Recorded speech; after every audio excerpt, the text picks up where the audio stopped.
فإن طلقها فلا تحل له من بعد حتى تنكح زوجا غيره آمنت باللہ صدق اللہ مولانا العظیم۔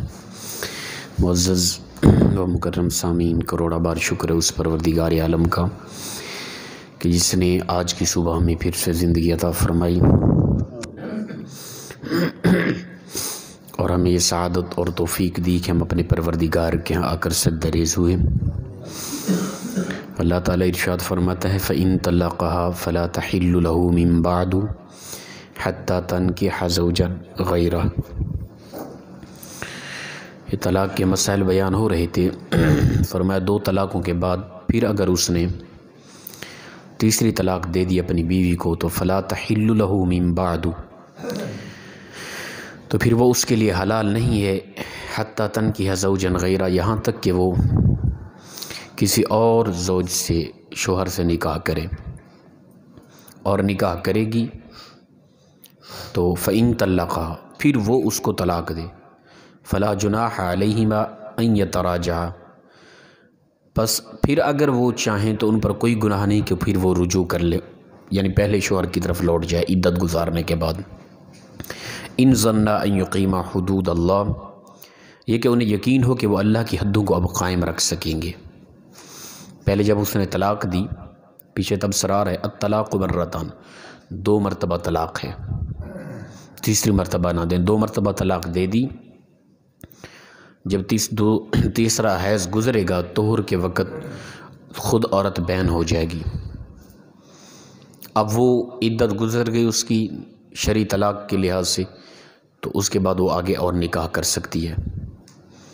اگر وہ چاہے تو اس کے ساتھ رجوع بھی کر سکتا ہے، نکاح کر کے دوبارہ وہی مرد۔ اگر اس نے اس کے بعد تیسری طلاق دے دی، اللہ فرماتا ہے، تو پھر وہ مغلظہ ہو گئی، حرام ہو گئی، اب دوبارہ اس کے نکاح میں نہیں آ سکتی۔ اصول شرعی یہ ہے کہ طلاقیں دو ہی ہیں، یاد رکھیں، دو طلاقوں کے بعد ہر طہر میں جب تیسرا طہر آئے گا عورت بین ہو جائے گی، وہ اور نکاح کر سکتی ہے۔ اگر وہ اور نکاح نہ کرے، زمانہ گزرنے کے بعد پھر طبیعت بدلے تو دوبارہ یہی شوہر نکاح میں لے آ سکتا ہے، بغیر حلالے کا جو معاملہ چل رہا ہوتا ہے اس کے۔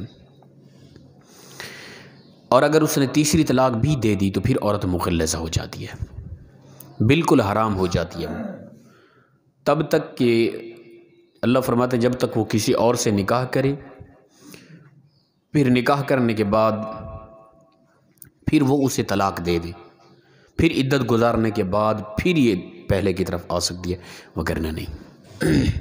تو لہٰذا تیسری طلاق نہ ہی دی جائے تاکہ عورت بین رہے، مغلظہ نہ ہو جائے۔ ہمارے ہاں ہوتا ہے کہ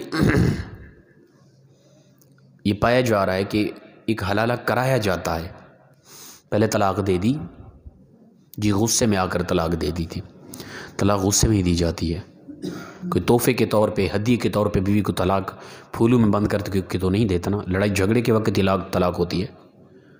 اگر جھگڑے میں، لڑائی میں، غصے میں طلاق نہیں ہوتی تو پھر کبھی طلاق ہوتی ہی نہیں ہے۔ کیوں؟ اس لیے کہ کوئی محبت میں تو طلاق دیتا ہی نہیں۔ کسی کو اپنی بیوی سے محبت ہو، چاہت ہو، انتہا کی لگن ہو، اور وہ محبت میں آ کے تحفے میں طلاق دے گا، اسے کیا؟ نفرت میں، لڑائی جھگڑے میں، غصے میں آ کے طلاق دی جاتی ہے، تو غصے میں طلاق ہو جاتی ہے۔ تو طلاق دینے کے بعد پھر ہوتا ہے بڑے پریشان ہوتے، بھی طلاق دے دی گئی، اب طلاق ہو گئی، پھر وہ بھی اکٹھی 3 طلاقیں دے دی جاتی ہیں کہ عورت کو اپنے اوپر حرام کر دیا جاتا ہے، غلیظ کر دیا جاتا ہے۔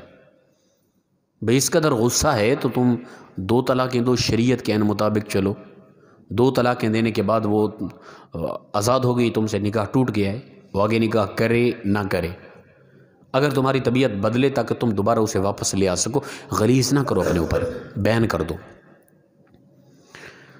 تو یہ ہوتا ہے کہ پھر آگے سے ارادتاً حلالہ کرایا جاتا ہے، کسی اور کے ساتھ نکاح کرایا، پھر ایک رات گزرنے کے بعد پھر اس نے طلاق دی، اب پھر عدت گزاری، پھر اس کے نکاح میں آ رہی ہے۔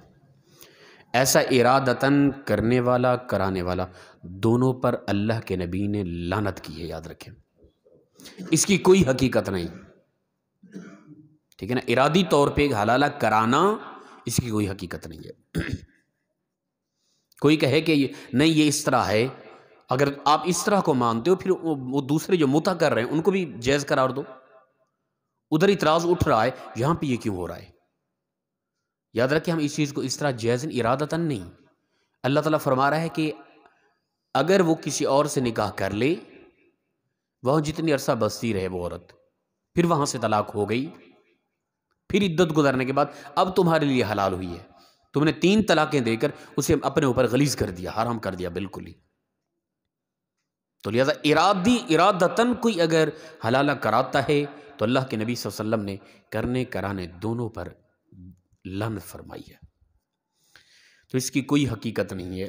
تو اللہ فرماتے ہیں یہ اللہ کی حد ہیں، وَتِلْكَ حُدُودُ اللَّهِ، یہ اللہ کی حدیں ہیں، يُبَيِّنُهَا لِقَوْمٍ يَعْلَمُونَ، وہ بیان کرتا ہے اسے ایسی قوم کے لیے جو جاننے والی ہے، جنہیں عقل ہے، شعور ہے، علم رکھتی ہے، انہی لوگوں کے لیے اللہ اپنی ان آیتوں کو بیان فرماتا ہے. وَإِذَا طَلَّقْتُمُ النِّسَاءَ فَبَلَغْنَ أَجَلَهُنَّ فَأَمْسِكُوهُنَّ بِمَعْرُوفٍ أَوْ سَرِّحُوهُنَّ بِمَعْرُوفٍ، اور جب تم طلاق دو اپنی عورتوں کو تو پس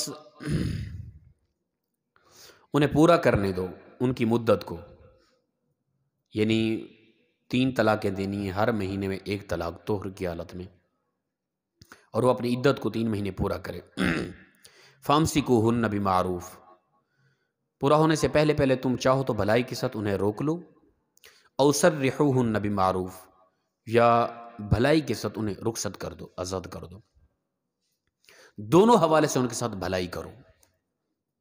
اگر ان کو فارغ کرنا ہے، طلاق دینی ہے، تب بھی محبت بھرے انداز میں، نفرت سے کوئی لڑائی جھگڑا کر کے نا ان کو آزاد کر دو. بسیرا نہیں ہو رہا، اللہ کی حدوں کو قائم نہیں کر رہے تم، ان کو آزاد کر دو. اگر رکھنا چاہتے ہو، کوئی اور نیت نہ ہو کہ ظلم و ستم کروں گا اس کی ان حرکتوں کی وجہ سے، اب اسے بتاؤں گا کیونکہ یہ میرے کنٹرول میں ہوگی نا، اس نیت سے اگر تم اسے رکھنا چاہتے ہو تو غلط کر رہے ہو. تو فرمایا کہ اگر اس لیے رکھتے ہو وَلَا تُمْسِكُوهُنَّ، نہ کہ اس لیے کہ تم پہنچاؤ ان کو دِرَارًا لِتَعْتَدُوا، تکلیفیں تاکہ تم ان کو ذلیل و رسوا کر سکو، ان کے ساتھ زیادتی کر سکو، اس لیے نہ روکو ان کو. ٹھیک ہے نا، ان کو اس لیے رکھو تاکہ ان کی اصلاح کی جائے، ان کے ساتھ اچھے انداز میں رہ سکو. وَمَنْ يَفْعَلْ ذَلِكَ فَقَدْ ظَلَمَ نَفْسَهُ، فرمایا کہ کون ہے وہ جو کرتا ہے اس طرح، بس اس نے اپنی جان پر ظلم کیا ہے. جو کوئی بھی اس طرح کرتا ہے، یعنی اس کو ٹھہرا دیا، عورت کو روک لیا تاکہ اس پر ظلم و ستم کروں گا، زیادتی کروں گا، وہ اپنی جان پر ظلم کر رہا ہے. قیامت والے دن حقوق العباد کے حوالے سے قیامت کے دن سب سے پہلے بیوی کے حقوق کے بارے سوال کیا جائے گا. تو پھر کیا جواب دے ہوں گے؟ ہمارے ہاں ہوتا ہے نا کہ عورت پر جو زیادہ سخت ہے نا اس کو ایک بہترین مرد سمجھا جاتا ہے. عورت ذات بیچاری وہ تمہارے نکاح میں ہے، 3 لفظوں کی مار ہے، اس کی زندگی جہنم بن جائے گی. تم بڑے مرد بنے پھر رہے ہو کہ عورت پہ تمہارا بڑا روب ہے. تو عورت کو تو پیار دینا چاہیے، محبت دینی چاہیے. اور تمہاری بیوی ہے، تم حاکم ہو اس پہ روب ڈالنا، آئے روز مارنا، چھوٹی چھوٹی باتوں پہ عجیب طرح کا تبصرہ، یہ کوئی مردانگی ہے؟ یہ کوئی عقل مندی؟ کم ظرفی، بے وقوفی، نادانی اور بے شرمی، بے حیائی والی بات ہے یار. اللہ نے تمہیں اتھارٹی دی ہے، 3 لفظوں کی مار ہے، اس کی زندگی برباد ہو جائے، وہ اس خوف میں، اس ڈر میں سہمی ہوئی ہے. اسے پتہ ہے کہ میں ان 3 لفظوں کے بعد پیچھے ماں باپ کے ہاں جاؤں تب بھی میری کوئی عزت و وقار نہیں ہے. وہ اس خوف میں سہمی ہوئی ہے. تو مرد بنا پھر رہا یار. وہ تیری بیوی ہے، وہ تیرا لباس ہے، وہ تیرے لیے کھیتی ہے. اللہ نے تمہاری اندر کی پاکیزگی کا سبب بنایا ہے انہیں. تو اسے پیار دے، تو اس کے ساتھ محبت کے ساتھ رہے. نہ کہ ہمارے ہاں جس کی گھر بنتی نہیں، اپنا باہر بنتی نہیں، کوئی جانتا نہیں ہے، بزدل قسم کا آدمی ہوگا جو جا کے بیوی پہ اس طرح کے روب ڈالتا ہے چھوٹی چھوٹی باتوں پہ. اللہ اکبر. تو فرمایا کہ وہ اپنی ذات پر خود ظلم کر رہا ہے. وَلَا تَتَّخِذُوا آیَاتِ اللَّهِ هُزُوًا، اور فرمایا اگر تم اس طرح کرتے ہو کہ انہیں اس طرح اس نیت سے ٹھہرا لیتے ہو کہ پھر بعد میں اس کے ساتھ زیادتی کرتے رہو گے، ظلم و ستم کرو گے، روب ڈال کے رکھو گے اور پچھلی ان کی خطاؤں کا بدلہ لو گے، تو فرمایا پھر تم اللہ کی آیتوں کے ساتھ مذاق کرنے والے ہو. اللہ کی آیتوں کے ساتھ مذاق نہ کرو۔ پروردگار نے یہ حدود قائم کر دیے ہیں، ان کے کچھ حقوق ہیں، ان حقوق کے مطابق چلو۔ اگر تم ایسا نہیں کرو گے پھر اللہ کی آیتوں کے ساتھ مذاق کر رہے ہو۔ پھر اللہ تعالیٰ نے آگے محبت بھرے انداز میں سمجھایا، وَاذْكُرُوا نِعْمَتَ اللَّهِ عَلَيْكُمْ، یاد کرو اللہ کی اس نعمتوں کو جو اس نے تم پر کی ہیں۔ اس نے تمہیں مرد بنایا، تمہیں عورت بنا دیتا اور تم پر ایسا ظالم قسم کا شوہر مسلط کر دیتا تو کیا کرتی؟ تو لہٰذا اس نے تمہیں اگر حاکم بنایا ہے، تم کو مین درجہ دیا ہے، الرجال قوامون علی النساء، مردوں پر اس نے تمہیں حکمرانی عطا کی ہے، تو وہ تمہاری رعایا ہیں، ان کے ساتھ اچھا برتاؤ کرو، نہ کہ ظلم و ستم کرو۔ اور اللہ کی ان نعمتوں کو تم یاد کرو، وما انزل علیکم من الکتاب والحکمہ، اور فرمایا کہ یاد کرو اس نعمت کو کہ اللہ نے تم پر کتاب نازل کی، کتاب عطا کی اور حکمت ہے اس میں، اور اس کے ذریعے اللہ تمہیں نصیحت کرتا ہے، واعظ کرتا ہے تمہیں۔ واتقوا اللہ واعلموا ان اللہ بکل شیء علیم، اللہ سے ڈرو اور جان لو کہ بے شک اللہ ہر چیز کو جاننے والا ہے۔ تمہاری وہ ہر حرکت، ہر انداز، ہر معاملات کو وہ نوٹ کر رہا ہے۔ پھر قیامت کے دن تمہاری یہ حرکتیں، بیوی کو ذلیل کرنا، رسوا کرنا، روب ڈالنا، یہ سب کچھ، یہ طاقتیں قیامت کے دن چھین لی جائیں گی۔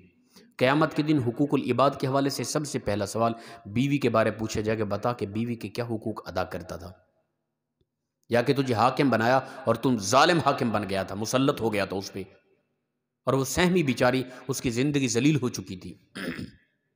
ایسا نہ کریں۔ اور دوسرے اس کے برعکس، بیوی کے معاملات کی وجہ سے ماں باپ کو چھوڑ دینا، بہن بھائیوں کو چھوڑ دینا، یہ بھی کم عقلی، کم ظرف، یہ یاد رکھیں۔ ہر رشتے کو وہ عزت دیں، ہر رشتے کو وہ پیار دیں جو رشتہ اس کے لائق ہے، جو اسلام نے کہا ہے کہ تیرے ماں باپ ہیں تو انہیں ماں باپ بنا کے رکھ، تیری بیوی ہے، اس اسلام سے پوچھ کیا حقوق ہیں، کس انداز میں رہنا سہنا اس کے ساتھ۔ نہ کہ بعض اوقات ماں باپ کی وجہ سے بیوی کا عجیب حشر ہوتا ہے، بعض اوقات بیوی کی وجہ سے ماں باپ کے ساتھ اپنا تعلق ختم ہو جاتے ہیں۔ ایسا نہ کریں، اسلام سے پوچھیں، ہر ایک رشتے کے ساتھ وہ تعلق رکھیں جو اسلام نے کہا ہے۔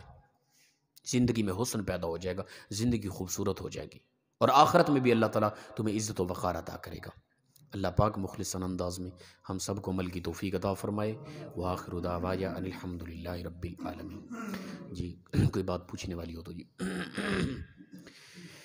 اللہ